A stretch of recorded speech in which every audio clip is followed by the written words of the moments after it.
No tale from beyond the frontier of mysterious Tibet or from the depths of dark Africa is more weird than tonight's unsolved mystery, laid in California.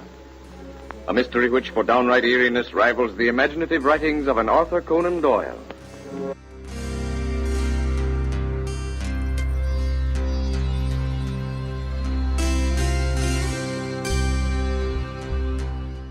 I wasn't just talking. Well, I'll tell you where to go, but you must make me a promise. Yes? I'll promise. When I've told you, you must go. And you must go with no idea of personal profit or gain. No idea of using what you may find for picture material. Else, I don't know what might happen to you. I promise. Several years ago, I read a book called A Dweller on Two Planets. The man who did the physical writing claimed that one whom he called the Master stood by his shoulder and dictated the entire book. I checked into the thing and found that the author was only a young boy at the time the work was done. He would have hardly had the necessary experience to write such a book. So I investigated further. I've read the book, written by Philos. Yes. Well, I also saw an article printed in a prominent metropolitan daily. The writer had gone to the slopes of Mount Shasta and had discovered there the same type of people that Philos had written of in his Dweller on Two Planets. Seems to me that I read something in the Times about strange, unaccountable lights being seen from the region of Mount Shasta. Right. And so, all in all, and being a newspaper man and of an inquisitive turn of mind, I went there. You did? Yes. I got to Dunsmuir in Northern California about 10 in the morning. Soon after, began making my way towards the slopes of Mount Shasta. I had a strange feeling, a feeling of expectancy. There was a deep silence, except for the singing of birds and the sound of a waterfall. I'd been sitting on a rock, I don't know how long, when... My son, do you seek knowledge? What? Where are you? At your side. Oh, now I see you. What was that you said? It is of no matter. You are a newspaper man? Yes, I am. But you would also seek the truth? Well, to be quite frank, I read quite a bit about the masters of Mount Shasta, and I wanted to find out for myself. That was known to us. I have come here to speak with you. Yes? Certain things will be disclosed to you, but you must not use these disclosures in your newspaper work. For the benefit of mankind, you may use them, but for profit, no. It is a testament between us.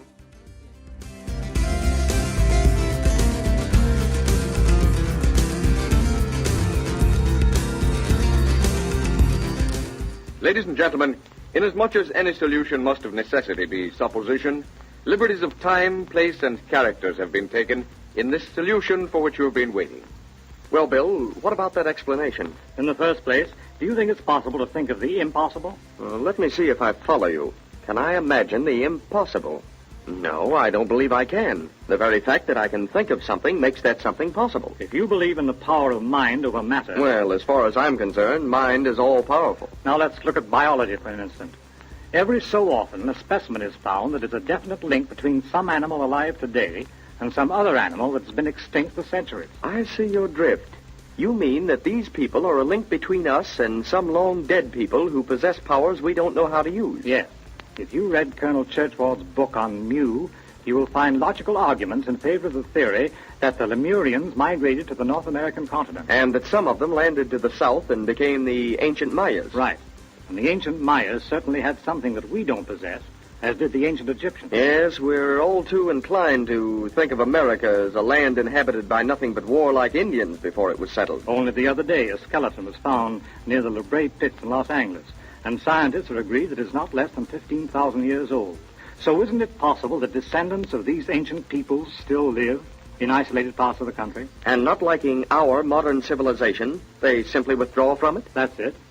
After my experience, you can hardly blame me for believing that a strange people do live on the slopes of Mount Shasta.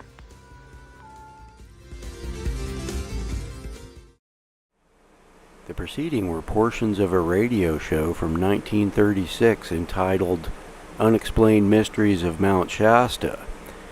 Strangely, the radio show hit on many of the themes and mythologies of Mount Shasta that would come to be part of the I Am activity and that had already been developed as part of theosophical thought, thus also matching the Native American mythology of Mount Shasta. So as we will see, this theme progresses to where we see the legend of J.C. Brown, the story of a mining engineer who came to Mount Shasta and found a tunnel into the mountain. Strangely, the life of J.C. Brown and the dates involved match that of Guy Ballard, who coincidentally is also a mining engineer. In his book, Unveiled Mysteries, Ballard briefly states that he was in the McLeod area on, quote, government business when he had his encounter with Saint Germain on the slopes of Mount Shasta. So all of these connections are interesting, leading us to the possible assumption that it may be that Guy Ballard and J.C. Brown are indeed the same person. There's scant evidence true, they're both mining engineers, but they both lived during the same era and passed away at the same time. Later we'll see some of these same coincidences applying to the mystery of the Frenchman's Tower in Palo Alto.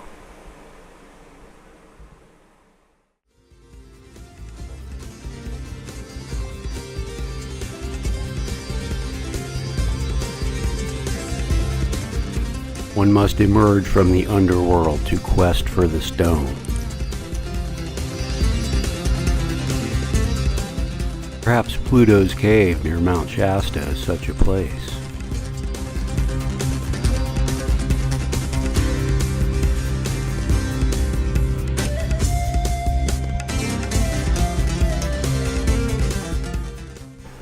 Many of the myths and legends of Mount Shasta are reflective of both the Native American myths of the mountain and European stories that involved the man in the mountain. Rulers as early as Charlemagne applied a mystery to where their remains were hidden that may have been solved by up to 3 subsequent Holy Roman Emperors, including Frederick Barbarossa and Holy Roman Emperor Frederick II. Here in Northern California, we see these very concepts being applied in a slightly different way that reflects American values. Here in the following story of the legend of J.C. Brown, we may see Rosicrucian overtones, references to the Book of Mormon and the Golden Tablets, giants in America, and much more. And remember, in episode 1, we saw how Joseph Smith was related to John Bidwell and Henry Steele Olcott, as well as Guy Ballard, and all of these men seem to have a great impact on the development of the value of Mount Shasta the way we see it today.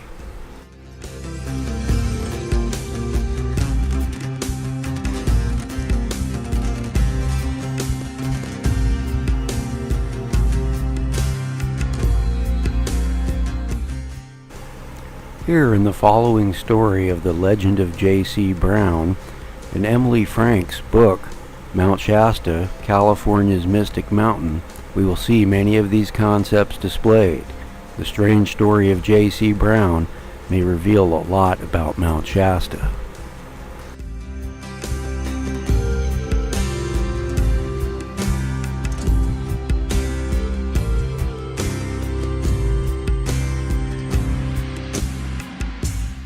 Everyone loves a mystery, especially a mystery about Mount Shasta. There have been many fascinating myths and legends written about this Northern California giant, and who is to know which are based on fact and which are pure fiction? The solitary mountain simply slumbers on, her secrets intact. But ever so often another mysterious story surfaces, a new cast of characters emerge, and attention is centered once more on the mystic mountain.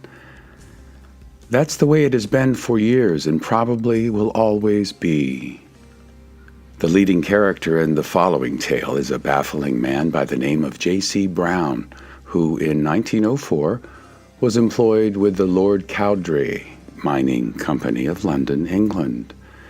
He was hired to prospect for precious metals in this gold-bearing region, and while here, he ran onto a section of rock in the face of a cliff which didn't seem to match the surrounding formation.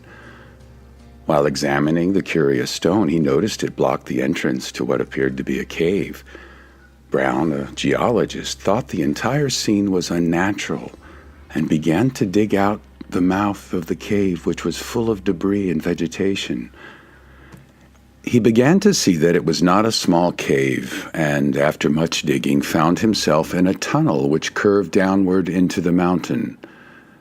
Equipped with lanterns and miners' paraphernalia, he set out to explore. 3 miles from the mouth of the tunnel, I struck a cross-section containing a gold-bearing ore, and farther on I struck another cross-section where an ancient race apparently had mined copper, he said later. He believed the other cross-sections outcropped on some other part of the mountain. The decline continued, and approximately 11 miles inside the mountain he found what he called the village. He discovered 2 rooms filled with copper and gold tablets, about 3 by 4 inches and concave, so that one was laid inside the other. The rooms were literally full of these plates, all inscribed neatly. And that's not all he found. The walls were lined with tempered copper and hung with shields of wall pieces made of gold. On some of the gold plates he found were engraved certain drawings and hieroglyphics. There were tempered copper spears and other objects made of gold.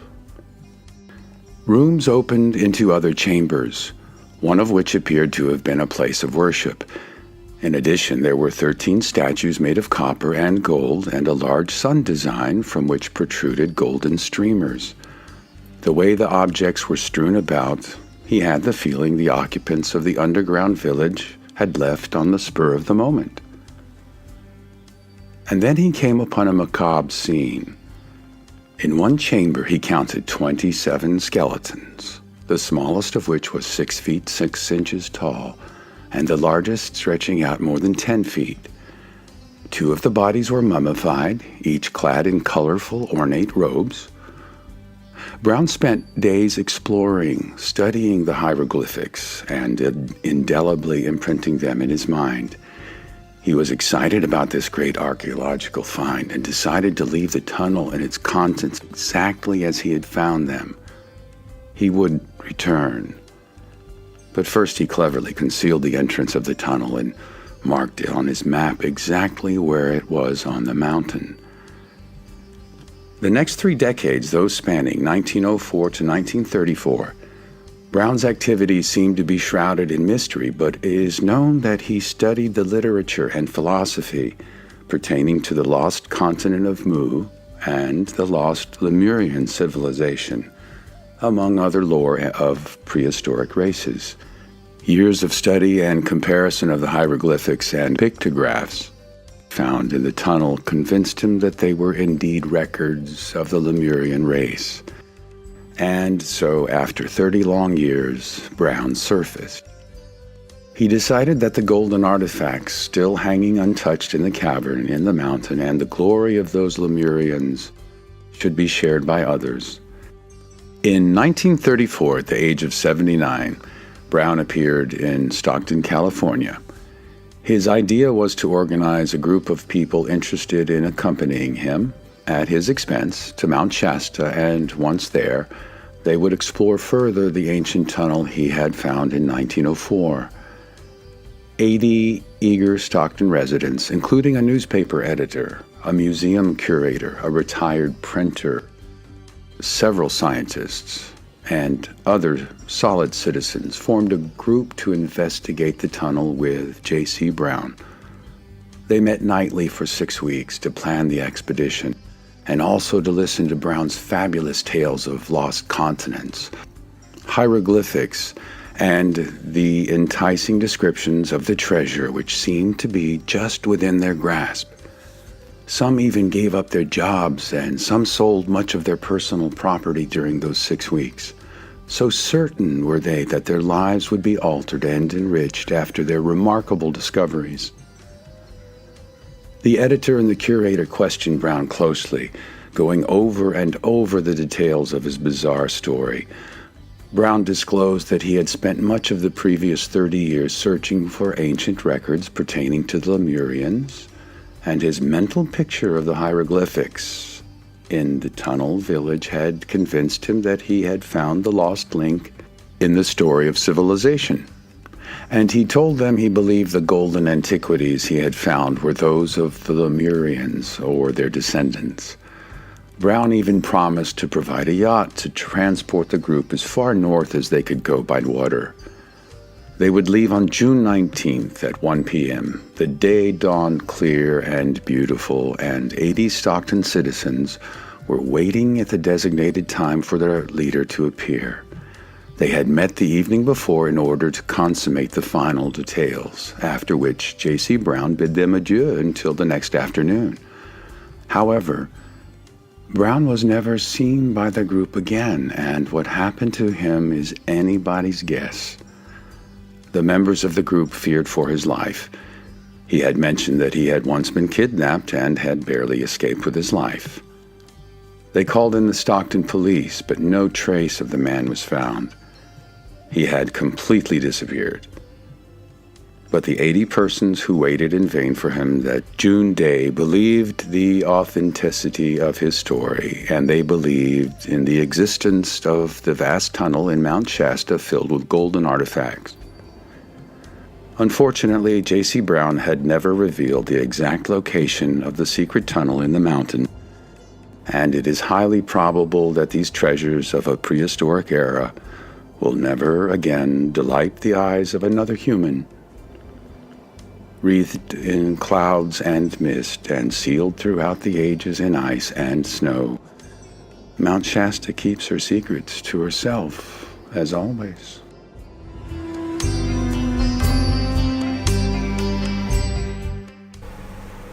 Many of these stories of Mount Shasta have similar elements to them, starting with a dweller on two planets, leading us to the legend of J.C. Brown and more.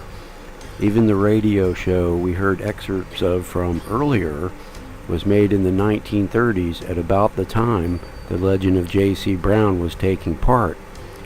Here we will see many of those elements present in the Native American myth of Mount Shasta.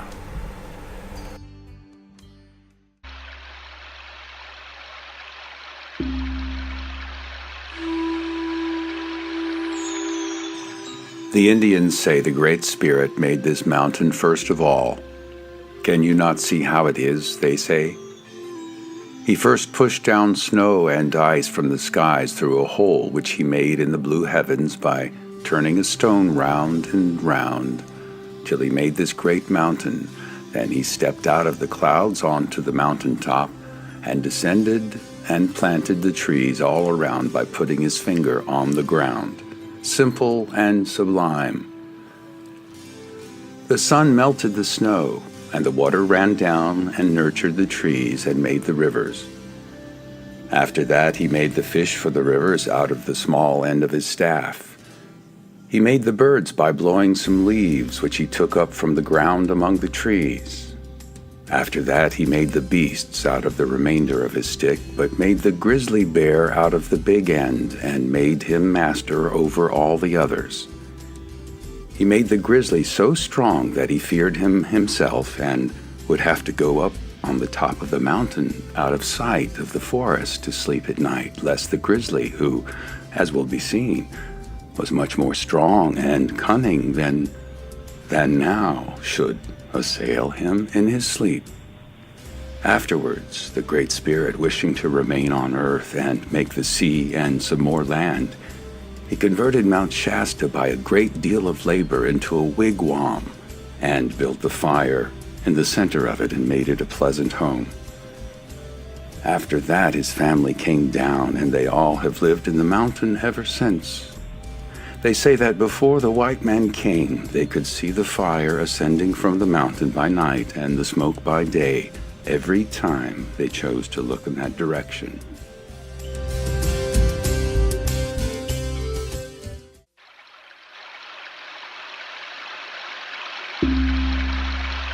So we see some similarities between the Native American myth of the mountain and the legend of J.C. Brown, also related to a kind of Rosicrucian belief of the man in the mountain of Charlemagne.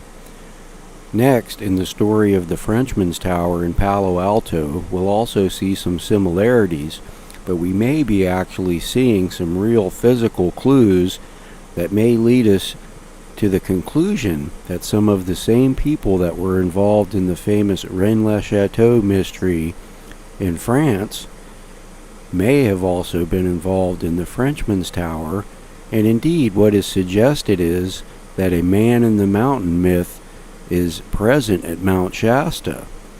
In some ways, this myth implies that exiled French king Henri V is interred in a crypt somewhere in the Mount Shasta area. Although this is a far-out story, this may be what the myth is meant to imply. Another possible candidate for entombment in a hidden crypt somewhere in the Mount Shasta area could be Saint Germain. In Saint Germain, the actual physical person, not necessarily the theological, mythological figure, we do see relationships to the German and Scottish Stuart family that had a great deal to do with the development of the United States, and especially as we keep seeing these connections to the themes of the Republic and the Society of Cincinnati, which also involved French and American elements, as this organization was comprised of military officers who had served in the Revolutionary War and their descendants. So here, let's examine the Frenchman's Tower and see what relations to the man in the mountain we can see.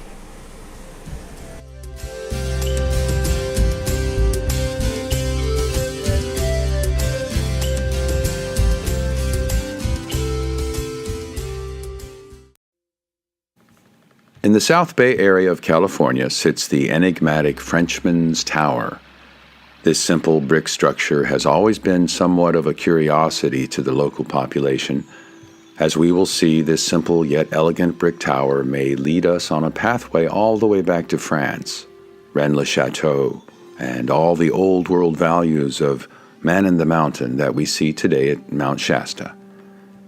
It appears the Frenchman's Tower was likely built by the same people that had built the famous Tour Magdala and Villa Bethany at Rennes le Chateau, and had also possibly paid to have the chapel there renovated as we see it today. In the end, we may also see the involvement of the American influence via the Society of the Cincinnati at both places. In 1875, Paul and Caperon moved to what would become Palo Alto, California, and built a premier stock farm on the same land that would become Stanford University. Paul and Caperon was truly a man of mystery. As part of the array of buildings on the Ayrshire farm, he built what is today referred to as the Frenchman's Tower. After a time, it became known that Paul and Caperon's real name was Count Peter Coutts. This name more closely matches the Scottish origins of the name Ayrshire Farm. Strangely possible, Society of the Cincinnati member Edgar Allan Poe also has links to the Ayrshire district of Scotland, and even attended school there for a short while as a young man. The Coutts Bank of London also financed the Chateau Chambord estate of exiled King of France, Henri V. Indeed, it is Henri V who researchers such as Société Périos of France point to as having funded the construction of the Tour Magdala and Villa Bethania at Rennes le Chateau. The lives of Henri V and Paul and Caperon closely match each other in dates of birth, exile, and death. It appears that Paul and Caperon, a.k.a. Peter Coutts, may have even been working in the interest of the exiled king in investing in gold rush-era California. Here in the personages of Coutts or Caperon and Henri V, we also see a cast of people that may have valued the establishment of a talismanic prime meridian in the tradition of the man-in-the-mountain myths of Charlemagne, who Henri V was likely related to. There is even a remote chance that Paul and Caperon was indeed Henri V in person. In fact, Henri V was very distantly related to even John Bidwell, the founder of Chico, who we see in turn related to many New Age figures associated with Mount Shasta.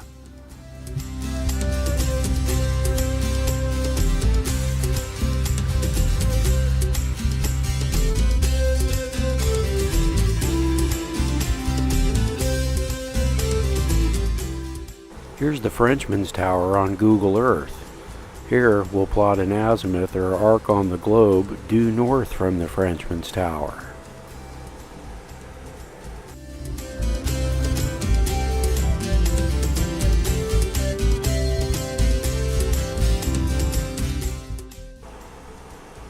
As we see, this arc plotted leads to Mount Shasta, just a little bit due west of the peak, or due east of the peak of Mount Shasta.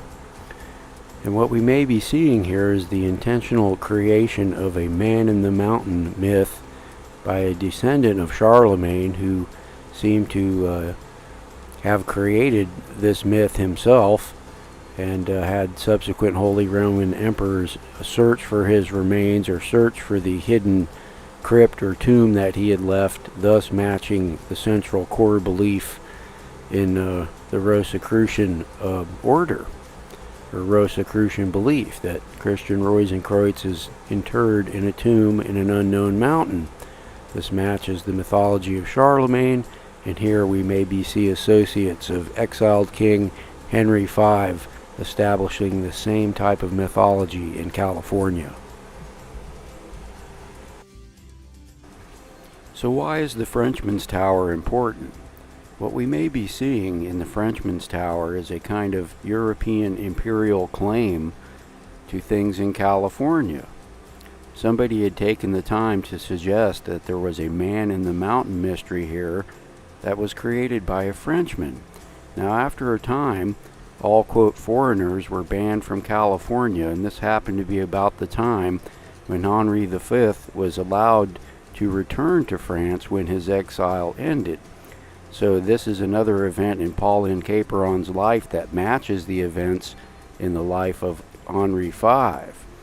So in response, we may see the kind of Republican ideals of the Society of the Cincinnati answering the man-in-the-mountain myth of Henri V in the form of Joaquin Miller, another artist and author who seemingly went to Europe, associated for a time with the Pre-Raphaelite Brotherhood, a kind of a artist guild of Europe at the time, dedicated towards supporting the notion that older art had more legitimacy and could be used to communicate modern ideas. We see Miller then returning to Washington, D.C. and living on the White House Meridian in a log cabin for 2 years before returning to Oakland and building his Heights estate due south of Mount Shasta. Now this includes the Pyramid of Moses and 2 towers, one dedicated to explorer Fremont, and an interesting funeral pyre on which Miller's remains were supposedly actually burned by his Bohemian Club brothers.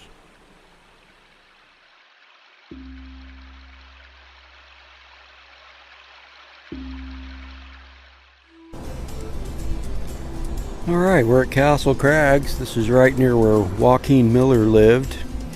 And in the area there's some strange rock carvings very similar to the ones on his Heights estate in Oakland. This is where Joaquin Miller wrote My Life Amongst the Modocs, that became a big hit in England and sent him on his way as a spy for the Society of Cincinnati in Europe. After he returned, he lived on the White House Meridian in Washington, D.C. for 2 years in a log cabin in what is now Meridian Hill Park. After this, he moved back to Oakland and built his estate, including a pyramid and 2 strange towers due south of the peak of Mount Shasta. So it seems that Joaquin had some talismanic beliefs in the spatial arrangement of monuments in relation to a center axis.